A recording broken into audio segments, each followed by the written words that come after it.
Good afternoon बच्चों। आज की क्लास लेक्चर 5 का कंटिन्यूशन है। हम एल्कीन पढ़ते आ रहे थे। एल्कीन में हमने HBr का एडिशन पढ़ा था और HBr में एक मार्कोनिकॉफ एडिशन पढ़ा था जिसमें अनसिमेट्रिकल एल्कीन में Br यानी रिएजेंट का नेगेटिव पार्ट उस कार्बन पर रिएक्शन करता था जिस कार्बन पर हाइड्रोजन की संख्या ज्यादा, जिस कार्बन पर हाइड्रोजन की संख्या कम होती थी।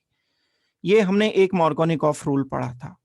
अब ये जो आज हम डिस्कस करने वाले हैं ये एक इस तरीके का रिएक्शन है जिसमें हम पेरोक्साइड यूज करते हैं। अगर HBr एल्कीन के साथ लेते हैं, अनसिमेट्रिकल एल्कीन के साथ हम HBr लेते हैं, फिर हम उसमें पेरोक्साइड भी मिक्स कर देते हैं। पेरोक्साइड मिक्स करने के बाद जो प्रोडक्ट हमें मिलता है वो एंटी मार्कोनिकॉफ प्रोडक्ट मिलता है। तो ये अलग ही टाइप का अपने आप में एक रिएक्शन है। इसमें मैकेनिज्म भी अलग मैकेनिज्म होता है, फ्री रेडिकल मैकेनिज्म बच्चों इसमें होता है।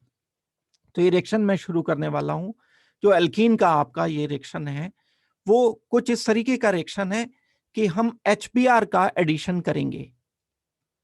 सिर्फ HBr का, ये बात ध्यान रखना, HCl HiHF नहीं, HBr, क्योंकि ये रिएक्शन रेस्ट्रिक्टेड है, सिर्फ वैलिड है HBr के लिए, हाइड्रोजन ब्रोमाइड के लिए।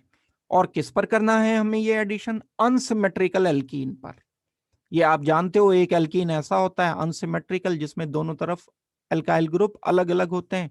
इधर एक R ग्रुप लगा हुआ है, H लगा हुआ है, इधर हाइड्रोजन लगा हुआ है, इधर हाइड्रोजन लगा हुआ है। तो इधर दो हाइड्रोजन होंगे, इधर एक हाइड्रोजन, एक R ग्रुप हो गया। अनसिमेट्रिकल कहलाएगा ये। डिफरेंट यानी हाइड्रोजन की संख्या दोनों डबल बॉन्डेड कार्बन पर अगर अलग अलग है तो ये अनसिमेट्रिकल एल्कीन काउंट करते हैं हम इसे। और ये एडिशन हमने करना है पर ऑक्साइड की प्रेजेंस में। और स्पेसिफाई अगर मैं इसको कर दूं तो पर ऑक्साइड, ऑर्गेनिक पर ऑक्साइड। ये पर ऑक्साइड नॉर्मल पर ऑक्साइड नहीं है, ऑर्गेनिक पर ऑक्साइड है। ऑर्गेनिक पर ऑक्साइड मतलब ये अल्काइल ग्रुप होने चाहिए। पर ऑक्साइड बच्चों हम उनको बोलते हैं जिसमें oxygen single bond oxygen linkage होता है। ये पर ऑक्साइड, ये बड़ा वीक लिंकेज होता है। और इसकी एक बड़ी खास बात है कि जब ये बॉन्ड ब्रेक होता है तो होमोलिटिक क्लीवेज से ब्रेक होता है और फ्री रेडिकल बनाता है। ये ऑक्सीजन पर फ्री रेडिकल, ऑक्सीजन का इलेक्ट्रॉन अपनी तरफ रह जाएगा, दूसरे वाले ऑक्सीजन का इलेक्ट्रॉन अपनी तरफ। होमोलिटिक क्लीवेज आपने पढ़ा है। होमोलिटिक क्लीवेज करते हुए हमें इसको रिएक्शन को करना होगा।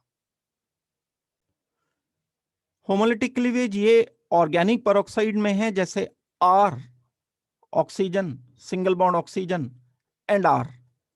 ऑर्गेनिक पेरोक्साइड वो पेरोक्साइड होते हैं, ऑक्सीजन सिंगल बॉन्ड ऑक्सीजन तो होना ही चाहिए क्योंकि पेरोक्साइड है। इसमें ये अल्काइल ग्रुप हो सकता है, बाकी कोई ऑर्गेनिक ग्रुप हो सकता है जिसमें कार्बन प्रेजेंट हो। हाइड्रोजन पेरोक्साइड हमें नहीं रिक्वायर्ड होता है। तो ये जब ये डिसोसिएट होता है, डिसोसिएट होने के बाद ये R ऑक्सीजन फ्री रेडिकल बना देता है जिस पर कोई चार्ज नहीं होता। ऑक्सीजन के आउटर शेल में 7 इलेक्ट्रॉन होते हैं। इसकी अपनी प्रॉपर्टीज होती हैं। फ्री रेडिकल जो होता है न्यूट्रल है। जब ये रिएक्शन करता है तो एक स्पेसिफिक वे में रिएक्शन करता है।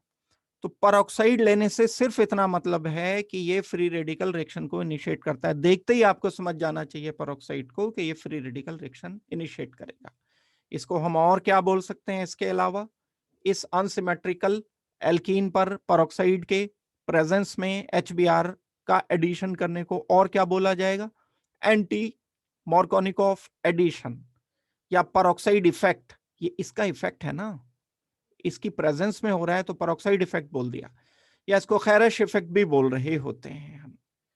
ये नाम इसके अलावा दिए जा सकते हैं। ये जो एडिशन करना है मैंने अभी आपको बताया था, दोबारा से आप इसे अच्छी तरह से समझ लो, सिर्फ HBr पर करना है। HiHCl HF की बात ही नहीं हो रही है। ये सिर्फ सारे हेलोजन एसिड की एडिशन की बात नहीं हो रही है। ये सिर्फ और सिर्फ बात हो रही है HBr के एडिशन की। फ्री रेडिकल मैकेनिज्म जो फॉलो करता है सिर्फ HBr करता है। और इसे एंटी मार्कोनिकॉफ, जो प्रोडक्ट इसमें मेजर प्रोडक्ट मिलता है वो हम एंटी मार्कोनिकॉफ प्रोडक्ट उसे बोल रहे होते हैं। क्या इफेक्ट पड़ता है अगर हम एक जनरल रिएक्शन सोचें? ये देखो, इसको हमने प्रोपीन लिया। प्रोपीन एक अनसिमेट्रिकल एल्कीन है। अनसिमेट्रिकल एल्कीन क्यों बोल रहे हैं? इस कार्बन पर दो हाइड्रोजन है। डबल बॉन्डेड कार्बन को मैंने फोकस किया, इस डबल बॉन्डेड कार्बन पर सिर्फ एक हाइड्रोजन है तो अनसिमेट्रिकल बोल दिया। दोनों तरफ क्योंकि डिफरेंट है इसलिए अनसिमेट्रिकल बोला। दोनों तरफ अगर सेम हाइड्रोजन होते, सेम एल्काइल ग्रुप होते तब मैं इसे सिमेट्रिकल बोलता। HBr ऐड किया, HBr ऐड करने पर यूजुअल रिएक्शन क्या होता है, अगर ये पेरोक्साइड हम ना ले रहे होते तो क्या बन रहा होता, ये Br इस कार्बन पर आता जिधर हाइड्रोजन की संख्या, रिएजेंट का नेगेटिव पार्ट, मार्कोनिकॉफ एडिशन याद करो, रिएजेंट का नेगेटिव पार्ट उस कार्बन पर आता है जहां हाइड्रोजन की संख्या कम होती है या एल्काइल ग्रुप की संख्या ज्यादा होती है। या दूसरी बात, हाइड्रोजन पॉजिटिव उधर जाता है जिधर हाइड्रोजन की संख्या ज्यादा होती है, इस कार्बन पर हाइड्रोजन आएगा, Br आएगा सेंट्रल कार्बन पर। ये तो पेरोक्साइड की एब्सेंस में रही बात। लेकिन ये मैंने एक पेरोक्साइड ले लिया, ऑर्गेनिक पेरोक्साइड है, अभी मैं इसका स्ट्रक्चर बताऊंगा ताकि ये बड़ा सा स्ट्रक्चर खतरनाक सा जो लग रहा है इसे देख के घबराना नहीं है। अभी मैं स्ट्रक्चर लिख दूंगा तो आपको समझ आ जाएगा ऐसे कैसे करके लिख दिया। तो जब हम इस पर एडिशन करेंगे HBr का पेरोक्साइड की प्रेजेंस में, तो ये Br अब ऐसे कार्बन पर आएगा जहां हाइड्रोजन की संख्या ज्यादा होगी। ये तो बिल्कुल अपोजिट हो गया ना पहले वाले रूल से, मार्कोनिकॉफ रूल से बिल्कुल अपोजिट हो गया ये। इसीलिए एंटी मार्कोनिकॉफ एडिशन हमने इसको बोला है। क्यों होगा एंटी मार्कोनिकॉफ एडिशन, उसका कारण कौन बना, ये पेरोक्साइड बना, अगर इसकी प्रेजेंस है तो इसीलिए हम इसे पेरोक्साइड इफेक्ट भी बोल रहे हैं। और जिन्होंने इसको इन्वेंट किया था तो उनके नाम पर इसको खैरिश इफेक्ट भी बोल देते हैं। तो यहां Br अगर इस कार्बन पर आया और H अगर इस कार्बन पर जहां हाइड्रोजन की संख्या कम हुई वहां पर आया, तो 1 ब्रोमोप्रोपेन मेजर प्रोडक्ट मिल गया हमें, एंटी मार्कोनिकॉफ प्रोडक्ट हो गया ये। इसके स्ट्रक्चर पर आते हैं। C6H5 क्या होता है, बेंजीन होता है। बेंजीन रिंग C6H6 होता है ना, एक हाइड्रोजन हटा दें तो C6H5 बन जाता है, ये बेंजीन हो गया। C डबल बॉन्ड ऑक्सीजन, ये CO, C double bond oxygen हुआ। फिर इसके साथ क्या लगा हुआ है, एक और ऑक्सीजन लगा है। फिर इसके साथ क्या लगा है, एक और ऑक्सीजन लगा है। फिर C डबल बॉन्ड ऑक्सीजन, फिर उसके बाद बेंजीन रिंग C6H5। देखो ये जो इतना पार्ट है बेंजीन वाला, ये क्या चीज है, ये C6H5 है। C double bond oxygen, oxygen, single bond oxygen. अब ये O2 कहां लिख दिया मैंने, ये O2 तो ये लिखा है CO C6H5, CO C6H5, एक ये है एक ये है, दो बार ये लिख दिया, ट्वाइस ये कर दिया, मल्टीप्लाइड बाई 2, ये देखो ये वाला 2 जो है। इसमें हमें बाकी कुछ नहीं देखना, बाकी पूरे बड़े स्ट्रक्चर से मतलब नहीं है, बस मुझे अगर मतलब है तो इस बात से है कि ये peroxide linkage oxygen single bond oxygen linkage है, ये फ्री रेडिकल बनाने के लिए जिम्मेदार है। ये फ्री रेडिकल बना देगा, जब ये टूटेगा तो बन जाएगा benzene C double bond oxygen, oxygen free radical. ये जो ऑक्सीजन फ्री रेडिकल बना है, परऑक्सी फ्री रेडिकल बना है, कार्बोक्सी फ्री रेडिकल बना है, ये फ्री रेडिकल को इनिशिएट करेगा। ये तो इतना तो मैंने एक जस्ट आपको ये बताया कि पेरोक्साइड इफेक्ट कहते किसको हैं हम, या एंटी मार्कोनिकॉफ एडिशन किसे कहते हैं। अगर मान लो क्वेश्चन आता है, 1-2 नंबर का क्वेश्चन है कि define, right short note on peroxide effect when we react HBr with unsymmetrical alkene in presence of peroxide, in presence of organic peroxide, negative part of the reagent, that is Br, react with the carbon where hydrogen are greater. ये बिल्कुल opposite हो गया ना Markovnikov rule के। तो this rule is called as anti Markovnikov rule. इतनी बात हमने 2 लाइनें 3 लाइनें लिख दी।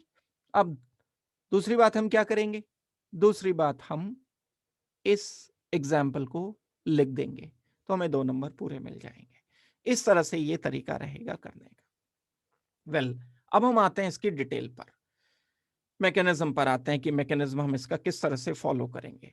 Reaction proceeds via free radical chain mechanism. इसके बारे में थोड़ी सी बेसिक बातें जाननी पड़ेंगी कि ये क्या चीज है, चेन मैकेनिज्म क्या है। In which peroxide acts as chain initiator, ये चेन इनिशिएटर क्या होते हैं। तो मैं थोड़ा सा बेसिक सा आइडिया आपको पहले दूंगा कि चेन मैकेनिज्म हम किसे कहते हैं, चेन रिएक्शंस क्या होते हैं और उसमें पेरोक्साइड का क्या रोल है, फिर उसके बाद मैं मैकेनिज्म बताऊंगा।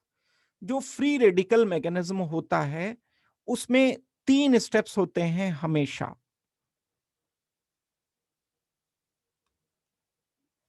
फ्री रेडिकल मैकेनिज्म में मेन 3 स्टेप्स होते हैं। एक होता है चेन इनिशिएशन।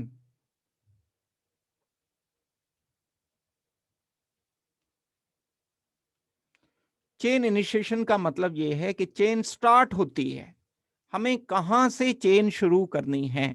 कोई भी बात कहीं से तो शुरुआत होती है, तो जहां से भी शुरुआत होगी, जब रिएक्शन कुछ भी नहीं था, शुरुआत नहीं हुआ था, दैट मीन्स फ्री रेडिकल बना ही नहीं था कहीं पर।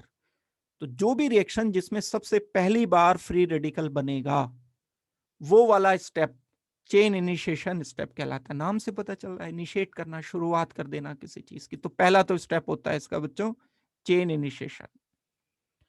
दूसरे नंबर पर आते हैं हम। जो दूसरा नंबर है वो होता है इसका चेन प्रोपेगेशन। नंबर 2,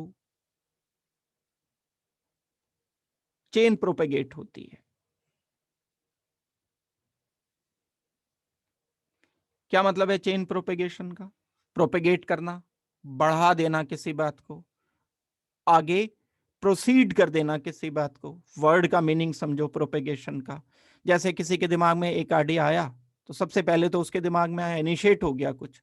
अब उसने अपनी बात दूसरे को बताई, वो भी उसके साथ शामिल हो गया। फिर उसने अपनी बात तीसरे को बताई, वो भी उसके साथ शामिल हो गया। यानी वो बात प्रोपेगेट होती जा रही है, फैलती चली जा रही है। तो जब चेन बन गई, एक चेन स्टार्ट हो गई, इनिशिएट हो गया, किसी ने उसे शुरुआत कर दी, फिर उसके बाद वो फैलना शुरू हो जाएगी। यानी फ्री रेडिकल पहले बन गया, पहला कोई स्टेप हम सोचेंगे जिसमें फ्री रेडिकल नहीं था, बिना फ्री रेडिकल के किसी कंपाउंड से फ्री रेडिकल बन गया, तब हमने उसे चेन इनिशिएशन बोल दिया। फिर उस फ्री रेडिकल को हम एक्सपेंड करेंगे, एक फ्री रेडिकल से दूसरा फ्री रेडिकल, दूसरे से तीसरा, तीसरे से चौथा, ये स्प्रेड करता चला जाएगा फ्री रेडिकल का बनना। तो जब भी फ्री रेडिकल से फ्री रेडिकल बन जाए, ऐसा कोई रिएक्शन हो जिसमें लेफ्ट हैंड पर भी किसी रिएक्शन के फ्री रेडिकल है, राइट हैंड पर भी फ्री रेडिकल है, तो वो चेन प्रोपेगेशन है। नाम से पता चल रहा है, प्रोपेगेट कर रहे हैं, हम फैला रहे हैं, स्प्रेड कर रहे हैं किसी बात को। ये चेन प्रोपेगेशन स्टेप है। काफी सारे इंपॉर्टेंट स्टेप्स होते हैं। तीसरी बात होती है चेन टर्मिनेशन। चेन टर्मिनेट होने का मतलब यह होता है कि जो फ्री रेडिकल हैं वो आपस में दो टर्मिनेट करके चेन को रोक देते हैं। एक तो एक फ्री रेडिकल से दूसरा फ्री रेडिकल बन गया, ठीक है, इसको हमने बोल दिया कि प्रोपेगेशन हो गया। लेकिन दो फ्री रेडिकल कई बार आपस में एक दूसरे के कांटेक्ट में आकर के बिल्कुल न्यूट्रल कंपाउंड बना देते हैं, यानी अब चेन बढ़ना रुक जाती है। इसको बोलेंगे हम कि ये चेन टर्मिनेशन स्टेप है। ये 3 स्टेप मेनली होते ही हैं किसी भी फ्री रेडिकल मैकेनिज्म में। इसके अलावा भी स्टेप हो जाते हैं, लेकिन ये 3 तो होते ही होते हैं। इसके अलावा जो भी स्टेप होते हैं उन्हें हम सब स्टेप कहते हैं। चेन प्रोपेगेशन के सब स्टेप्स होते हैं, बाकी इनिशिएशन के स्टेप्स होते हैं। तो ये मैंने बहुत ग्रॉस लेवल पर आपको एक बात बताई। चेन इनिशिएशन का एक छोटा सा एग्जांपल मैं दूंगा तो आपको बात समझ आ जाएगी। मेरे पास कोई पेरोक्साइड है लेफ्ट हैंड पर, और ऑक्सीजन, ऑक्सीजन आर, ये एक ऐसा मॉलिक्यूल है जो फ्री रेडिकल नहीं है। फ्री रेडिकल हम उसको कहते हैं, बात याद रखनी है, जिसके आउटर शेल में ऑक्टेट पूरा ना हो, 7 इलेक्ट्रॉन्स हो और न्यूट्रल हो, कोई चार्ज भी ना हो, वो फ्री रेडिकल होता है। हाईली हाईली रिएक्टिव होते हैं, ये बड़ी तेज रिएक्शन करते हैं, फास्ट रिएक्शन देने वाले ये रिएक्शन इंटरमीडिएट्स हैं। जब हमने इंटरमीडिएट किए थे तब इनको पढ़ा था कि फ्री रेडिकल क्या होता है। इनका अपना स्ट्रक्चर भी होता है। हाइड्रोजन को अगर हम छोड़ दें तो हाइड्रोजन के आउटर शेल में तो 1 इलेक्ट्रॉन होता है, लेकिन ऑक्सीजन के, नाइट्रोजन के और दूसरे कार्बन के, इनके आउटर शेल में 7 इलेक्ट्रॉन्स होते हैं। तो ये क्या करता है, ऑक्सीजन सिंगल बॉन्ड ऑक्सीजन बड़ा वीक लिंकेज है ये, इसके जो लोन पेयर्स हैं ना ऑक्सीजन के, दोनों ऑक्सीजन के, ये रिपेल कर रहे हैं एक दूसरे को। इसका लोन पेयर इसके लोन पेयर को रिपेल करता है, इसका लोन पेयर इसके लोन पेयर को रिपेल करता है, जिसकी वजह से पेरोक्साइड बॉन्ड बहुत वीक बॉन्ड होता है। काम की बात बताया, की पॉइंट बताइए आपको। कोई भी पेरोक्साइड लिंकेज बड़ा वीक बॉन्ड है, क्योंकि उसके जो ऑक्सीजन ऑक्सीजन के जो लोन पेयर्स हैं वो दूर भगा रहे हैं एक दूसरे को, रिपेल कर रहे हैं। तो इस पे इसका फर्क पड़ता है और ये बॉन्ड टूटने के लिए तैयार बैठा है। बस बिल्कुल जरा सा इसको कहीं से हल्का सा बाहर से कुछ एनर्जी सी मिल गई थोड़ी बहुत, एकदम टूट के ये फ्री रेडिकल बना देगा। तो इसे एनर्जी जो मिलती है तो लाइट से मिलती है या कोलिजन से मिलती है या हल्का सा टेम्परेचर बढ़ा दो उससे मिल जाती है, या अपनी इनकी इंटरनल एनर्जी जो मॉलिक्यूल की कोलिजन एनर्जी होती है उससे ये कोलाइड करके फ्री रेडिकल बना देते हैं, आर ऑक्सीजन फ्री रेडिकल। ये जब ये होमोलिटिक क्लीवेज हुआ, होमोलिसिस हुआ, होमोलिसिस होकर फ्री रेडिकल बनाइए, RO free radical plus RO free radical 2RO बन गए। तो राइट हैंड पर क्या है, सिर्फ फ्री रेडिकल है, लेफ्ट हैंड पर क्या है, न्यूट्रल मॉलिक्यूल है। ये न्यूट्रल मॉलिक्यूल था, राइट हैंड पर फ्री रेडिकल था, इसको हम कहते हैं चेन इनिशिएशन, यानी इनिशिएट हुई है, फ्री रेडिकल नहीं था पहले, फिर फ्री रेडिकल बन गया, चेन स्टार्ट हो गई, शुरुआत हो गई, आइडिया आ गया किसी के दिमाग में, यानी हमने स्टार्ट किया कुछ करना, ये है चेन इनिशिएशन। जब भी कभी लेफ्ट हैंड पर नॉन फ्री रेडिकल हो किसी रिएक्शन के, राइट हैंड पर सिर्फ फ्री रेडिकल हो, तो ये चेन इनिशिएशन कहलाता है। सिर्फ फ्री रेडिकल बोला है मैंने, लेफ्ट हैंड पर नॉन फ्री रेडिकल हो, राइट हैंड पर सिर्फ फ्री रेडिकल बने, तब हम उसको बोलेंगे कि चेन इनिशिएशन है। चेन प्रोपेगेशन क्या होता है, चेन प्रोपेगेशन में क्या होता है, एक फ्री रेडिकल अब अपने जैसा ही बनाने को दूसरा फ्री रेडिकल बनाने के लिए घूमता रहता है, घूमता रहता है, ऐसे कोई मिला उसको इसने फ्री रेडिकल बना दिया, अपने जैसा कर दिया, फिर वो फ्री रेडिकल बन गया, फिर वो तीसरे मॉलिक्यूल के पास, न्यूट्रल के पास जाएगा, जाकर के क्या करेगा, वो किसी चौथे के पास जाकर के फ्री रेडिकल बनाएगा। तो एक फ्री रेडिकल से लेफ्ट हैंड पर भी फ्री रेडिकल है, राइट हैंड पर भी फ्री रेडिकल है, तब ऐसा रिएक्शन चेन प्रोपेगेशन कहलाता है। हमने इनिशिएशन में फ्री रेडिकल बना दिया, RO फ्री रेडिकल बना दिया, ये R ऑक्सीजन फ्री रेडिकल, ये R ऑक्सीजन फ्री रेडिकल था, इसने एल्कीन पर जाकर के रिएक्शन किया। जब ये एल्कीन पर जाकर के रिएक्शन करेगा, CH2 डबल बॉन्ड CH2 पर, या ये HBr पर जाकर के रिएक्शन कर सकता है। जब ये रिएक्शन करेगा H एंड Br पर, हाइड्रोजन ब्रोमाइड पर, बहुत सारे रिएक्शंस होते हैं फ्री रेडिकल के, उनमें से एक रिएक्शन ये था कि इसने HBr पर रिएक्शन किया, जो HBr हमने इसमें मिक्स कर रखा है। तो ये फ्री रेडिकल HBr से H फ्री रेडिकल एब्जॉर्ब कर लेता है, क्या बनाएगा ये, ROH तो इसने ले लिया, यहां पर क्या छोड़ दिया इसने, यहां पर छोड़ा Br फ्री रेडिकल। तो राइट हैंड पर भी फ्री रेडिकल है, लेफ्ट हैंड पर भी फ्री रेडिकल है, डिफरेंट। जब एक फ्री रेडिकल से दूसरा फ्री रेडिकल बन जाता है, तब हम इसको बोलते हैं प्रोपेगेशन। चेन प्रोपेगेशन स्टेप में फ्री रेडिकल से डिफरेंट फ्री रेडिकल कैसे हुआ ये रिएक्शन, थोड़ा सा इसको एनालाइज कर लेते हैं, देख लेते हैं कि क्या किया हमने इसमें। जो HBr था, HBr में भी होमोलिटिक क्लीवेज ही हुआ है। ये हाइड्रोजन था, हाइड्रोजन का एक अपना इलेक्ट्रॉन Br है, Br का अपना इलेक्ट्रॉन, जब ये इसके कांटेक्ट में आया तो इसका होमोलिसिस हुआ, यहाँ हाइड्रोजन फ्री रेडिकल बना, Br फ्री रेडिकल बना, हाइड्रोजन फ्री रेडिकल इसके साथ कंबाइन कर गया, ROH बना दिया इसने, जो ROH बना वो तो न्यूट्रल हो गया, लेकिन Br फ्री रेडिकल अलग रह गया, तो इसे कहेंगे प्रोपेगेशन।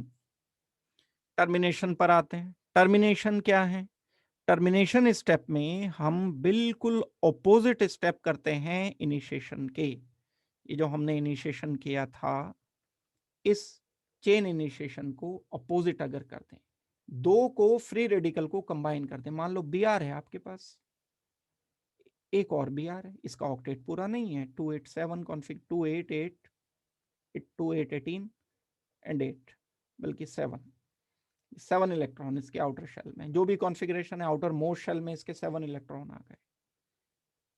जब 7 इलेक्ट्रॉन आ गए तब ये अनस्टेबल है, दूसरा फ्री रेडिकल घूमते फिरते अगर टेस्ट ट्यूब में घूमते घूमते अगर ये आमने सामने आ गए, टकरा गए दोनों, तो ये बॉन्ड बना लेंगे, Br सिंगल बॉन्ड Br। तो ये दो फ्री रेडिकल से नॉन फ्री रेडिकल मॉलिक्यूल का बनना, टर्मिनेशन, ये चेन रुक जाएगी। अब रिएक्शन होना रुक गया, दैट मीन्स इसको बोलते हैं हम टर्मिनेशन स्टेप। ऐसे भी बहुत सारे 3 स्टेप बस ये याद रखना है मैकेनिज्म को समझने के लिए। जब हम फ्री रेडिकल मैकेनिज्म करेंगे तो पहले हम चेन इनिशिएशन करेंगे, फिर उसके बाद चेन प्रोपेगेशन करेंगे, फिर चेन टर्मिनेशन स्टेप करेंगे। ये करने के बाद हम इसका मैकेनिज्म शुरुआत करते हैं। तो अब मैं इसके मैकेनिज्म पर आ रहा हूं। ये 3 बातें पहले पक्की कर लो, 3 स्टेप्स समझ लो अच्छी तरह से। जब ये समझ पूरी तरह से आ जाएं, फिर एंटी मार्कोनिकॉफ एडिशन समझने की कोशिश करो, क्योंकि ये सब अप्लाई इसमें होंगे। अगर ये समझ नहीं आया तो पहले इसको आप अच्छी तरह से समझो, फिर मैकेनिज्म एंटी मार्कोनिकॉफ एडिशन करने का कोशिश करो, तब समझ आ पाएगा। रिलेटेड होती हैं चीजें। तो मैकेनिज्म पर आ रहा हूं मैं। मैकेनिज्म किस चीज का कर रहे हैं हम, कौन से रिएक्शन का मैकेनिज्म कर रहे हैं? ये वाला जो रिएक्शन हमने लिखा है, ये प्रोपीन लिया, HBr परऑक्साइड की प्रेजेंस, ये 1 ब्रोमो प्रोपेन हमने इसमें बना दिया। मैकेनिज्म जब हम इसका करते हैं तो इनिशिएशन स्टेप क्या है? अभी आपको बताया गया है, चेन इनिशिएशन में हम नॉन फ्री रेडिकल से फ्री रेडिकल बनाते हैं। तो बस यही है, डरना नहीं इस कंपाउंड से। ये देख के बच्चे डर जाते हैं ऐसे। बेंजोइल परऑक्साइड क्या, अभी मैंने C6H5 बेंजीन लिख दिया था, C double bond oxygen oxygen. ये होमोलिटिक क्लीवेज होगा, ये ऑक्सीजन का इलेक्ट्रॉन है इधर, ये ऑक्सीजन का इलेक्ट्रॉन है दूसरी तरफ। होमोलिटिक क्लीवेज इसलिए हुआ क्योंकि ये बड़ा वीक बॉन्ड है, कोई पोलैरिटी इसमें नहीं है, एनर्जी इसको मिली तो ऑक्सीजन, अपने तो 2 लोन पेयर्स तो इसके पास हैं, वो अपनी जगह पर है, मैंने अभी बताया था रिपल्शन कर रहे हैं वो एक दूसरे के साथ। ये लोन पेयर रिपल्शन रहेगा, लोन पेयर रिपल्शन से ये बॉन्ड वीक पड़ जाएगा, वीक पड़ने की वजह से ये होमोलिटिक क्लीवेज होगा। C6H5COO फ्री रेडिकल, ये ऑड इलेक्ट्रॉन को फ्री रेडिकल कह रहे हैं, लोन पेयर अपनी जगह रहेगा। ये एक ऑड इलेक्ट्रॉन रह गया, देखो ये वाला, ये लोन पेयर अपने वैसे के वैसे ही रहे, ऐसे ऐसे 2 बन गए। तो बेंजोइल परऑक्साइड है ये जो कंपाउंड लिखा गया है। कौन सा कंपाउंड बेंजोइल परऑक्साइड है? ये मैं इसे थोड़ा और दूसरे तरह से लिख करके बता रहा हूं, क्योंकि कई बार ऐसे दे दिया जाता है। ये benzene C double bond oxygen, benzoic acid है ना, अगर मैं H लिख दूं यहां पर, बेंजोइक एसिड या बेंजीन कार्बोक्सिलिक एसिड, फिर इसके साथ oxygen, C double bond oxygen लिख दिया आपने, फिर लिख दिया आपने इधर बेंजीन रिंग। तो इस पूरे का नाम हो गया बेंजोइल परऑक्साइड। बेंजोइल परऑक्साइड का अगर होमोलिटिक क्लीवेज करते हैं, होमोलिटिक क्लीवेज करने पर यह बन जाता है। ये जो मॉलिक्यूल है बेंजोइल परऑक्साइड, फिर दोबारा से इसमें क्लीवेज होता है कि एक कार्बन, एक कार्बन, एक कार्बन, कार्बन कार्बन के बीच का ये जो बॉन्ड है, ये फिर होमोलिटिक क्लीवेज देता है। होमोलिटिक क्लीवेज होगा तो क्या बनेगा? कार्बन फेरेडिकल, कार्बन फेरेडिकल, ये डबल बॉन्ड बना गया, CO2 बन गया। तो मैंने इसको तो लिख दिया ये CO2 मतलब कार्बन डबल बॉन्ड ऑक्सीजन। यहाँ फ्री रेडिकल बना था, यहाँ फ्री रेडिकल पहले से था, उन्होंने डबल बॉन्ड बना लिया, ये डबल बॉन्ड पहले से था तो CO2 बन गया अलग। यहाँ क्या बचा? यहाँ बचा C6H5 एक ऑड इलेक्ट्रॉन, C6H5 एक ऑड इलेक्ट्रॉन, यानी फ्री रेडिकल बना। कार्बन पर ये फ्री रेडिकल बच गया। ये जो कार्बन पर फ्री रेडिकल बना ये ही हमारे काम का है। तो RO फ्री रेडिकल खुद भी रिएक्शन को प्रोपेगेट कर सकता था, आगे प्रोपेगेशन स्टेप दे सकता था, और लेकिन ये CO2 क्योंकि कार्बोक्सिलेट फ्री रेडिकल लिया है हमने, ये बेंजोइल परऑक्साइड फ्री रेडिकल बनाने के काम आया, CO2 माइनस करके ये free radical C6H5 free radical बना। तो ये पहला स्टेप हमने किया, सिंपल बात याद रखनी है, नॉन फ्री रेडिकल से फ्री रेडिकल बनाया, ये स्टेप 1 हो गया। अब हम आते हैं दूसरे स्टेप पर, प्रोपेगेशन स्टेप। क्या मतलब है प्रोपेगेशन का? प्रोपेगेशन का मतलब है नॉन फ्री रेडिकल से फ्री रेडिकल बनाना, नहीं सॉरी, एक फ्री रेडिकल से दूसरा फ्री रेडिकल, ये तो इनिशिएशन बताया मैंने, गलत बोल गया। इनिशिएशन स्टेप का मतलब है नॉन फ्री रेडिकल से फ्री रेडिकल बनाना है। Benzoyl peroxide non free radical था, हमने फ्री रेडिकल बना दिया, ये हो गया इनिशिएशन। अब प्रोपेगेशन का मतलब एक फ्री रेडिकल से दूसरा फ्री रेडिकल बनाना। तो हमने यहाँ C6H5 फ्री रेडिकल बनाया था, ये जो फ्री रेडिकल C6H5 बनाया था इसको हम बेंजाइल फ्री रेडिकल या बेंजीन फ्री रेडिकल कह सकते हैं। C6H5 फिनाइल फ्री रेडिकल कह सकते हो आप। HBr का ये H and Br homolytic cleavage देगा, फिर हाइड्रोजन फ्री रेडिकल अलग हुआ, Br फ्री रेडिकल अलग हुआ, ये हाइड्रोजन फ्री रेडिकल इससे कंबाइन हो करके C6H6 यानी बेंजीन अलग हो गया, Br फ्री रेडिकल बन गया। इसको बोल दिया मैंने कि ये प्रोपेगेशन हुआ है। अब प्रोपेगेशन जरूरी नहीं कि बस एक ही हो, कई सारे अलग अलग हो सकते हैं। ये Br फ्री रेडिकल जो बना, हमें रिएक्शन तो ये वाला सोचना है ना, कार्बन डबल बॉन्ड कार्बन पर हमने HBr का एडिशन करना है इन प्रेजेंस ऑफ पेरोक्साइड, ये एडिशन करना है। ये जो Br फ्री रेडिकल है, अब ये एल्कीन पर रिएक्शन करेगा और एल्कीन पर रिएक्शन करके CH3 C double bond C propene पर ये जो Br फ्री रेडिकल बना, इसने रिएक्शन किया। अब ये एल्कीन पर दो तरह से फ्री रेडिकल बना सकता है, दो फ्री रेडिकल बना सकता है ये एल्कीन पर। देखो मैं इसको बॉन्ड को थोड़ा तोड़ के दिखा रहा हूं, ये इस पर हम वापस आएंगे पॉइंट नंबर 3 पर, लेकिन ये मैं बॉन्ड को तोड़ करके दिखा रहा हूं। देखो कार्बन डबल बॉन्ड कार्बन है, ये मैं हाइड्रोजन नहीं लिखता अभी, ये सिर्फ डबल बॉन्ड लिख रहा हूं। पाई बॉन्ड समझते हो आप, इस पाई बॉन्ड को मैं बॉन्ड की फॉर्म में लिख रहा हूं, कार्बन एंड कार्बन, एक इलेक्ट्रॉन ये, एक इलेक्ट्रॉन ये। Br फ्री रेडिकल, अब इसके बाकी अपने वैलेंसी पूरी है इसकी, 1 2 3 4 बॉन्ड पूरे हैं। Br फ्री रेडिकल के बॉन्ड पूरे नहीं हैं, आउटर शेल में 7 इलेक्ट्रॉन है, इसके ऑक्टेट पूरा नहीं है, इसका ऑक्टेट पूरा है, लेकिन जब ये इसके नजदीक आएगा तो इसको अपने जैसा बनाने की कोशिश करेगा, प्रोपेगेट करना है क्योंकि इसे अपनी बात को। तो जैसे ही ये Br यहां पर आया, ये कार्बन का बॉन्ड होमोलिटिक क्लीवेज देख करके इस कार्बन पर एक इलेक्ट्रॉन आ गया, इन दोनों के बीच में बन गया bond.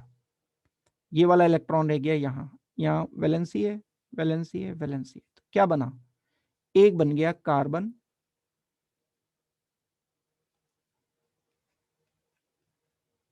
Free radical and carbon Br, एक तो ये बन गया। एक चांस तो ये है कि ये इलेक्ट्रॉन एक कार्बन पर, एक इस कार्बन पर, फ्री रेडिकल यहां बना रह गया, Br इससे कनेक्ट हो गया। प्लस दूसरे एक चांस ये भी तो था कि Br यहां ना आकर कार्बन पर, डबल बॉन्डेड कार्बन दो है ना, या तो इधर आ सकता था Br या इधर आ सकता था। दूसरी बार अगर Br सेकेंड स्टेप में इधर आता है, दूसरे अलग वे में सेकेंड स्टेप में, तो क्या बनाएगा ये CH3 CH, Br आ गया इधर, यहां इस कार्बन पर फ्री रेडिकल बना रह गया। दो फ्री रेडिकल बने, एक ये 1 एक ये 2। अगर दो या दो से ज्यादा फ्री रेडिकल बनते हैं तब बात इस बात पर टिकती है कि हमें यह देखना होता है कि मेजर कौन सा है, वही मेजर प्रोडक्ट बनाता है। ये सारा का सारा Markovnikov anti Markovnikov major product का ही तो सारा का सारा झगड़ा है। उसके लिए हमें ये देखना है कि इंटरमीडिएट कौन सा मेजर बना है, और मेजर देखने के लिए हमें स्टेबल देखना पड़ता है कि कौन सा ज्यादा स्टेबल है।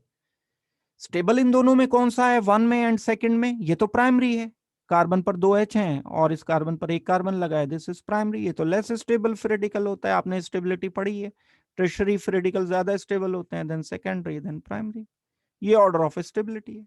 ये सेकेंडरी फ्री रेडिकल है, दूसरा वाला अगर देखते हो तो ये ज्यादा बनेगा। यानी जब मैं इसका सेकंड पार्ट करूंगा तो ज्यादा स्टेबल फ्री रेडिकल लेकर के फिर आगे प्रोसीड करूंगा इसको। यही मेन की स्टेप है इसका, प्रोपेगेशन स्टेप। देखो अब ये वाली बात को मैं दोबारा से सिस्टमैटिक करके बता रहा हूं। ये तो मैंने बॉन्ड एक एक बिल्कुल एनालाइज करके एक एक बॉन्ड तोड़ के बता दिया। इसे लिखेंगे कैसे हम, अब ऐसे अपनी नोटबुक में तो नहीं, आंसर बुक में तो नहीं आप ऐसे आंसर कर सकते, समझ नहीं आएगा पढ़ने वाले को। तो आपको लिखना कैसे होगा, इस तरह से लिखना होगा। होमोलिसिस किया इसकी, होमोलिसिस मतलब ये इलेक्ट्रॉन आ गया इधर, एक इलेक्ट्रॉन इधर, सिंगल इलेक्ट्रॉन, एक ये वाला इलेक्ट्रॉन आ गया इधर, Br आया, अगर इधर आया Br तो बना B, और अगर Br इस वाले कार्बन पर आ गया तो बना A। ये कौन सा है, ये है primary, primary free radical are less stable. ये कौन सा है? ये सेकेंडरी फ्री रेडिकल है।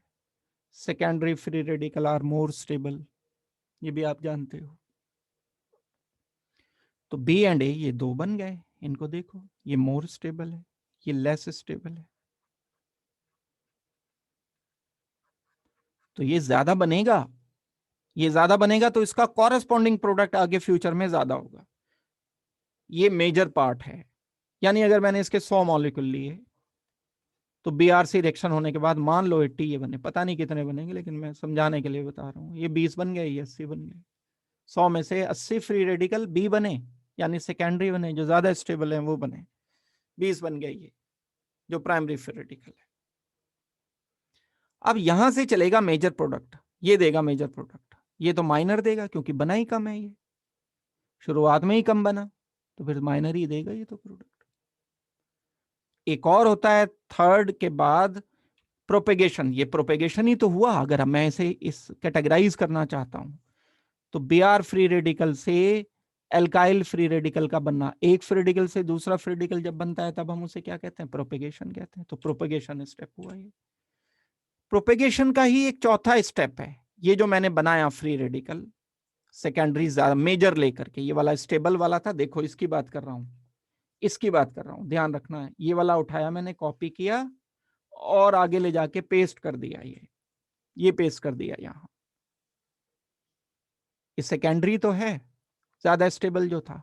अब ये दोबारा से रिएक्शन करता है एचबीआर से। फिर एचबीआर जो सोल्यूशन में मिक्स कर रखा है हमने, प्रोपीन प्लस एचबीआर लिया था ना, तो एचबीआर तो अवेलेबल है। ये एचबीआर का जो एच है फिर होमोलिटिक क्लीवेज देगा, होमोलिसिस लिखा है, ये होमोलिटिक क्लीवेज हुआ। किसके साथ जाएगा ये H free radical? Carbon free radical के साथ आ गया। क्या बना? CH3 CH2 CH2 Br। अब क्योंकि ये मेजर था तो प्रोडक्ट भी मेजर प्रोडक्ट मिला। कौन सा मिला प्रोडक्ट मेजर? अब देखो इसे, 1 ब्रोमोप्रोपेन, वही तो कॉन्फ्लिक्ट था सारा कि मेजर प्रोडक्ट जो मिल रहा है 1 ब्रोमोप्रोपेन क्यों मिल रहा है, तो हमने उसको एक्सप्लेन कर दिया। इसलिए मिल रहा है क्योंकि मैकेनिज्म फ्री रेडिकल मैकेनिज्म हुआ है यहाँ, तो बिल्कुल वो वाला आयनिक कार्बोकैटायन बन करके नहीं हुआ, यहाँ इंटरमीडिएट कार्बोकैटायन नहीं है। इंटरमीडिएट कार्बोकैटायन बनता तो 2 ब्रोमोप्रोपेन मेजर प्रोडक्ट होता। अब ये प्रोपेगेशन स्टेप है, एक फ्री रेडिकल से फिर फ्री रेडिकल बना दिया, ये भी आर फ्री रेडिकल, फिर अपना काम दूसरा एल्कीन ढूंढने का भी है। फिर दूसरे एल्कीन पर C डबल बॉन्ड C पड़े हुए हैं, एल्कीन मॉलिक्यूल बचे हुए, फिर ये बी आर से रिएक्शन करेगा फ्री रेडिकल से, फिर 2 बनेंगे यहाँ पर। फिर उसमें मेजर जो बन जाएगा वो ये वाला बनेगा, प्राइमरी फ्री रेडिकल जो है ये माइनर मिलेगा और ये माइनर होगा। एंड मेजर जो मिलना चाहिए वो ये वाला मिलना चाहिए, सेकेंडरी फ्री रेडिकल। फिर ये जो बना, फिर ये एचबीआर से रिएक्शन करेगा, जो ऊपर लिखा है रिएक्शन फोर्थ वाला। फिर एचबीआर से रिएक्शन करके फिर उसमें बीआर फ्री रेडिकल एक और बाय प्रोडक्ट में, ये बीआर फ्री रेडिकल जो मिला फिर चेन में वापस आई। ये रिपीट होती रहेगी चेन जब तक कि सारा का सारा एल्कीन, सारा का सारा प्रोपीन प्रोडक्ट में कन्वर्ट नहीं हो जाएगा। तो ये चेन ऐसे ही रिपीट होती रहेगी। ये है बिल्कुल बेसिक बात जो आपको सीखनी है। मेजर प्रोडक्ट हमें क्या मिला? मेजर प्रोडक्ट एंटी मार्कोनिकॉफ मिला। नेगेटिव पार्ट रिएजेंट का, भले ही यहां उसने नेगेटिव की तरह से एक्ट नहीं किया, फ्री रेडिकल की तरह से एक्ट किया, लेकिन बोला तो यही जाएगा एचबीआर में तो बीआर नेगेटिव होता है। बीआर उस कार्बन पर आया जहां हाइड्रोजन ज्यादा थे, जबकि मार्कोनिकॉफ रूल क्या कहता है? बीआर को उस कार्बन पर जाना चाहिए जहां हाइड्रोजन कम होते हैं। तो ये एंटी मार्कोनिकॉफ प्रोडक्ट हो गया, पेरोक्साइड इफेक्ट हो गया। ये देखो ये प्राइमरी है मेरे पास, ये तो माइनर था ना भाई, ये तो माइनर बना था। इसके साथ एक ये सेकेंडरी के साथ प्राइमरी माइनर मिला था ना, उसको कॉपी पेस्ट किया, एचबीआर के साथ फिर होमोलिसिस किया, बीआर एंड एच को तोड़ दिया मैंने, ये एच को मैं इधर ले आया, तो ये मिल तो गया ठीक है 2 ब्रोमोप्रोपेन, लेकिन ये तो माइनर प्रोडक्ट मिला है।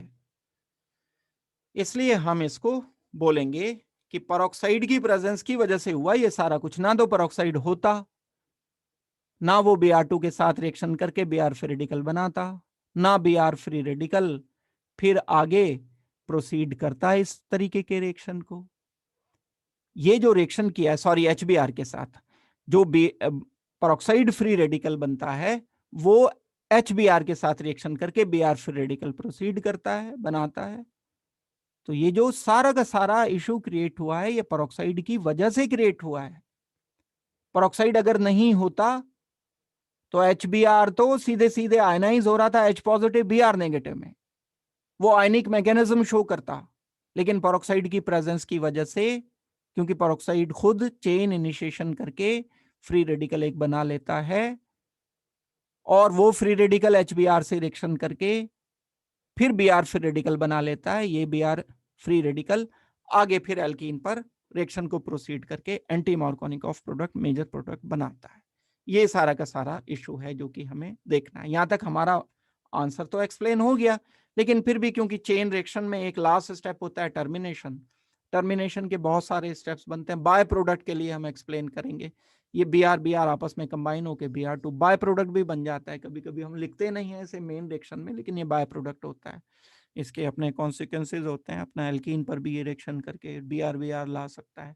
उससे फिलहाल मतलब नहीं है, जब कॉम्पिटेटिव अप्रोच के लिए देखा जाता है तब ये बात पता होनी चाहिए कि साइड प्रोडक्ट इसमें क्या होते हैं। तो बाय प्रोडक्ट और भी दूसरे हो सकते हैं। तो यहां तक हम इस तरह से इन रिएक्शन को समझते हैं। अगर मैं सारी बात को सम अप करता हूं तो HBr के रिएक्शन दो तरह से होते हैं।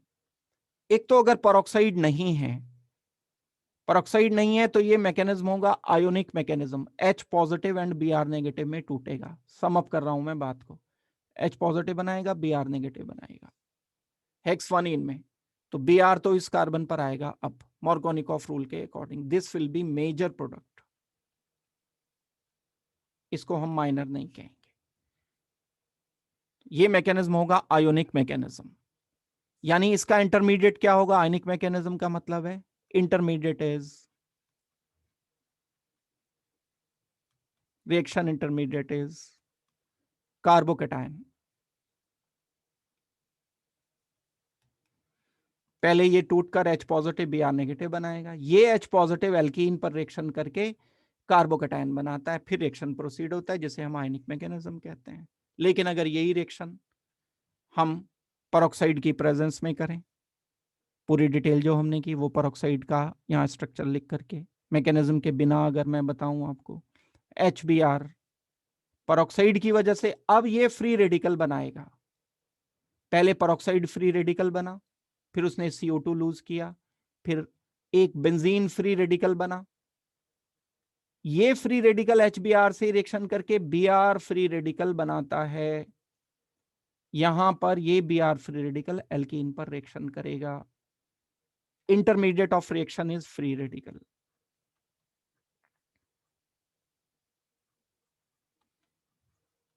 Intermediate of reaction is free radical.